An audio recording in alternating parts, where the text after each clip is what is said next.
Next heading है हमारी हल्दी एवं अन्य प्राकृतिक सूचक। तो हमने 3 प्राकृतिक सूचक देखे थे, एक हल्दी देखा था, लिटमस पेपर देखा था और गुलहड़ के जो फूल की पत्तियां होती हैं उन्हें देखा था। तो पहला जो हमारा प्राकृतिक सूचक है हल्दी, उसका यूज़ कर लेते हैं। इसमें क्रियाकलाप में देखते हैं कैसे हम इसका सूचक के रूप में प्रयोग करेंगे।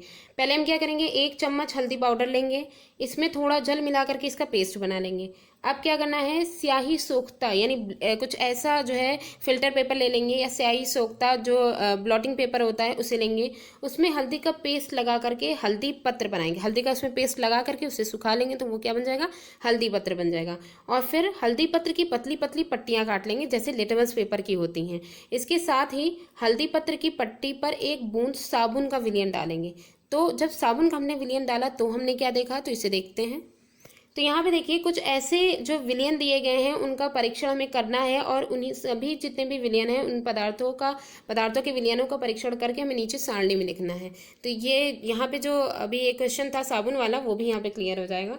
तो देखिए ये सारणी है, इसमें 3 कॉलम बनाए गए हैं। एक परीक्षण विलयन है, दूसरा हल्दी का विलयन पर क्या प्रभाव है और तीसरा टिप्पणी, यानी कि हमारे पास जो भी पदार्थ होगा उसका हमें उसका सोल्यूशन बनाना है। ठीक है, और सोल्यूशन के बाद उसमें फिर हम देखेंगे कि उन सोल्यूशंस का हल्दी पर क्या प्रभाव पड़ रहा है, तो उसके बाद उसकी टिप्पणी करेंगे। तो पहला है हमारे पास नींबू का रस। नींबू का रस जो कि हम लोग जानते हैं कि ये जो है कैसा होता है, अम्लीय होता है। तो नींबू का रस जो कि अम्लीय होता है उसका हल्दी पर क्या प्रभाव पड़ेगा। देखिए हल्दी सूचक के प्रभाव को जानने से पहले एक चीज़ हम जान लें, क्योंकि हल्दी एक सूचक की तरह, एक रंजक की तरह ये यूज़ हो रहा है। तो हल्दी की जो रंग पर एसिड का कोई प्रभाव नहीं पड़ता है। हल्दी का जो रंग है उस पर एसिड का कोई प्रभाव नहीं पड़ता है। लेकिन जब ये क्षार जो है, क्षार यानी बेस जब हल्दी पर पड़ता है तो उसका जो हल्दी का पीला रंग होता है उसे भूरा या फिर लाल रंग में परिवर्तित कर देता है। तो कुल मिलाकर के हम यहाँ ये कह सकते हैं कि एसिड का अगर टेस्ट हम हल्दी के द्वारा करेंगे तो कोई परिवर्तन नहीं होगा हल्दी के विलयन में।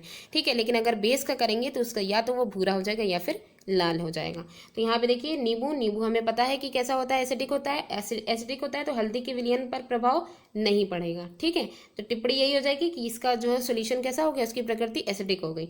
संतरे का रस भी जो है एसिडिक होता है। ठीक है, तो इस पर भी इसका भी जो है अगर हल्दी में डालेंगे तो कोई प्रभाव नहीं पड़ेगा।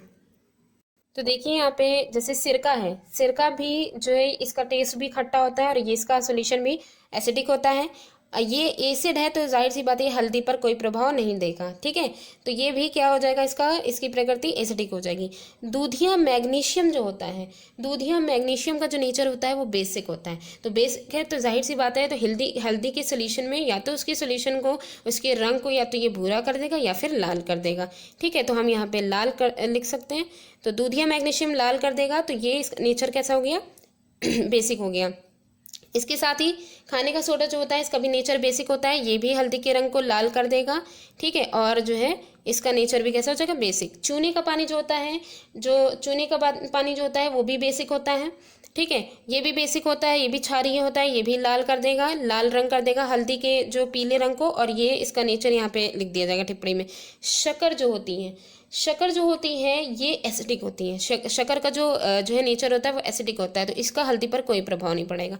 और नमक जो होता है ये चूंकि नमक सॉल्ट है, अगर नमक का हम कॉम्पोजिशन देखें तो ये प्रबल अम्ल और प्रबल क्षार से बनता है। ठीक है, तो ये प्रबल अम्ल और प्रबल क्षार दोनों मिल करके फिर नमक का जो सॉल्ट जो है वो बन रहा है।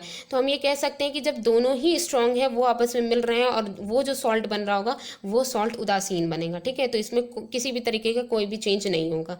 तो लेकिन इसमें एक चीज़ ये भी जान लें कि जैसे मान लीजिए बहुत से ऐसे सॉल्ट होते हैं जिनमें प्रबल अम्ल और दुर्बल क्षार से मिलकर के बने होते हैं। तो अगर प्रबल अम्ल और दुर्बल क्षार से मिलकर के बने हुए हैं तो उनका अगर सॉल्यूशन बनाएंगे तो उनका सॉल्यूशन जो है अम्लीय होगा, क्योंकि वहाँ पे जो अम्लीयता है वो ज़्यादा है, स्ट्रांग है।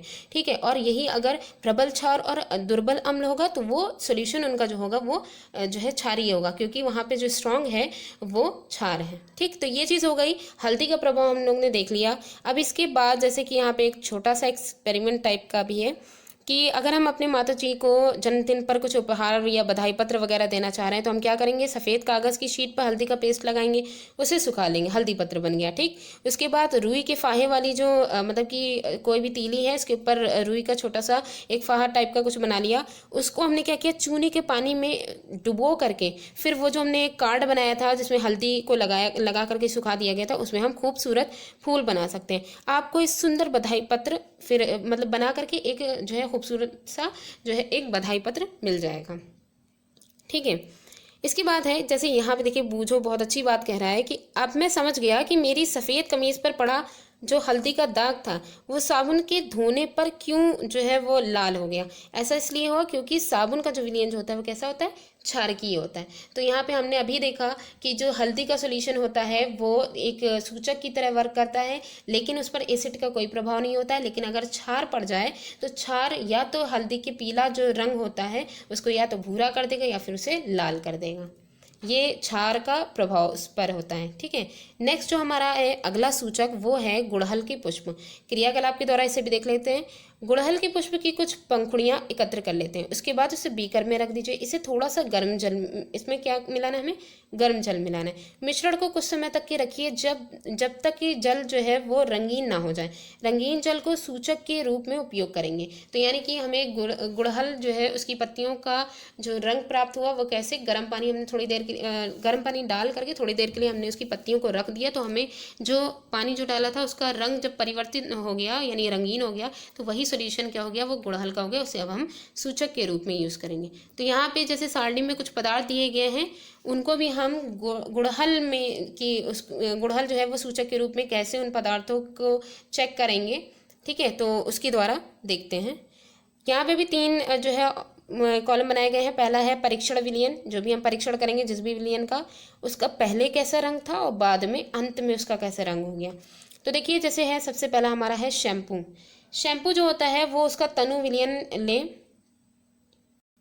गुड़हल के पुष्प का जो हमने अभी सॉल्यूशन बनाया था सूचक के रूप में जो यूज़ कर रहे थे, इसका यूज़ करने से पहले एक बहुत ही इंपॉर्टेंट बात हम जान लें सूचक के बारे में, कि जो गुड़हल के पुष्प का जो सूचक होता है वो अम्लीय विलयनों को गहरा गुलाबी कर देता है और जो क्षारीय विलयन जो होते हैं उनको हरा कर देता है। तो ये जो लाइन है ये याद रखना बहुत ज़रूरी है, तभी ये आगे जो हमारी सारणी है उसमें हेल्प मिलेगी। ठीक है, तो ये चीज़ हो गई। अब हम लोग जो यहाँ पे दिया गया है सारणी में उसे करके देखते हैं। तो देखिए इसमें पहला जो है वो है सॉल्यूशन शैम्पू का।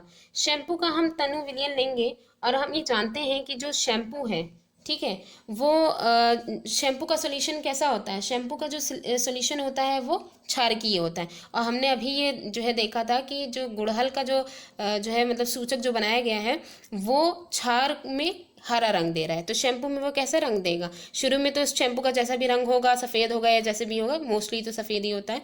ठीक है, तो वो होगा, अंत में उसका रंग कैसा हो जाएगा, हरा हो जाएगा। ठीक है, इसके बाद नेक्स्ट है नींबू का रस। हमने ये पढ़ा है कि जो गुड़हल होता है वो क्षार में हरा रंग देता है और जो अम्ल होता है उसमें गहरा गुलाबी देता है। नींबू का रस अम्ल होता है। ठीक है, नींबू का रस शुरू में जैसा भी ट्रांसपेरेंट जैसा भी होगा, अंत में उसका रंग जब उसमें ये मतलब कि इसको जो है गुड़हल का सूचक के रूप में इसमें मिला दिया जाएगा या गुड़हल में मिलाया जाएगा तो वो उसका रंग कैसा, गहरा गुलाबी देगा। इसके बाद आता है सोडा जल। सोडा जल हम ये जानते हैं कि ये क्षारीय होता है इसका नेचर। तो क्षारीय अगर नेचर होता है तो शुरू में जैसा भी इसका रंग होगा अंत में जाकर के इसका हरा रंग हो जाएगा। सोडियम हाइड्रोजन कार्बोनेट का जो विलयन होता है यानी सोडियम बाइकार्बोनेट, सोडियम बाइकार्बोनेट जो होता है ये भी इसका जो नेचर जो होता है वो क्षारीय होता है। रीज़न ये है सोडियम बाइकार्बोनेट एक सॉल्ट है। ठीक है, और ये प्रबल क्षार और दुर्बल अम्ल से बना है। अभी हमने जैसे बताया था कि प्रबल क्षार और दुर्बल अम्ल से मिलकर के जो सॉल्ट बनते हैं उनका जो जलीय विलयन होता है वो क्षारीय होता है, क्योंकि उसमें जो क्षार होता है वो स्ट्रांग होता है। तो इसका जो विलयन होगा वो भी क्षारीय होगा। क्षारीय में हमें पता है रंग कैसा मिलेगा, हरा मिलेगा। ठीक है, इसके बाद आता है सिरका। सिरके में एसिडिक होता है इसका नेचर, इसका एसिडिक है तो इसका जो रंग होगा वो गुलाबी होगा। ठीक है, और इसके बाद जो है यहाँ पे है शक्कर का विलयन। शक्कर का विलयन अभी हमने देखा था, उसका नेचर एसिडिक होता है तो इसमें भी गुलाबी हो जाएगा। नमक का जो सोल्यूशन होता है वो उदासीन होगा, उसमें कोई चेंज नहीं होगा। रीज़न हमने पहले भी बताया है, क्योंकि नमक जो होता है वो स्ट्रॉन्ग एसिड स्ट्रॉन्ग बेस से मिलकर के बना होता है। इन दोनों का जब लवण बनता है तो दोनों उदासीन हो जाते हैं, बैलेंस हो जाते हैं। इनका कोई भी इफेक्ट इसमें देखने को नहीं मिलेगा, किसी भी जो है सूचक में इसमें इफेक्ट देखने को नहीं मिलेगा कि जो है अम्लीय है या क्षारीय है। तो ये चीज़ हो गई। अब सूचक का अम्लीय, क्षारीय और उदासीन जो विलयनों पर जो प्रभाव पड़ रहा था वो क्या प्रभाव पड़ता है। गुड़हल की पुष्प का सूचक अम्लीय विलयनों को गहरा गुलाबी, अभी हमने जैसे बताया कि अम्लीय विलयन जो है उनको ये गहरा गुलाबी यानी मेजेंटा कलर दे देता है और क्षारीय विलयन को हरा कर देता है। यही लाइन सबसे इंपॉर्टेंट है। इसके द्वारा हम किसी भी पदार्थ, अगर हमें पदार्थ का नेचर पता है तो हम ये बता सकेंगे कि गुड़हल का जो सूचक के रूप में हम यूज़ कर रहे हैं तो उसमें वो कैसा कलर देगा। इसके बाद ही है, तो जैसे यहाँ पे है बूझो, एक उनके दिमाग में क्वेश्चन आया है कि जब मैं शुष्क यानी सूखा लिटमस पेपर पर खाने के सोडे को ठोस कर रखता हूँ, मतलब कि जो सूखा लिटमस पेपर था उसमें जब खाने का सोडा था उसको उसका जो है ठोस कण उस पर रखा, ठोस कण जब रखा तो उसको परिणाम जो उसको मिलने चाहिए थे वो उसको नहीं मिले।